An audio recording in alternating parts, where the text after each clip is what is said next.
জুলাই আন্দোলনের প্রথম শহীদ রংপুরের আবু সাইদ হত্যা মামলার রায় ঘোষণা করা হবে ৯ এপ্রিল। সকালে আন্তর্জাতিক অপরাধ ট্রাইব্যুনাল ২ এই তারিখ নির্ধারণ করে। এর আগে গত ২৭ জানুয়ারি মামলার যুক্তিতর্ক শেষ হয়। এই মামলার আসামি বেগম রোকেয়া বিশ্ববিদ্যালয়ের সাবেক উপাচার্য ডক্টর হাসিবুর রশিদ সহ ৩০ জন।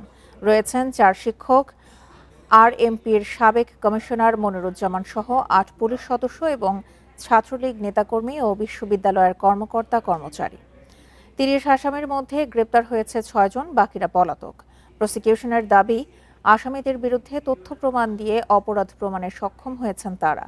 আর আসামি পক্ষ বলছে, অপরাধ প্রমাণে তথ্য প্রমাণ যথেষ্ট ছিল না।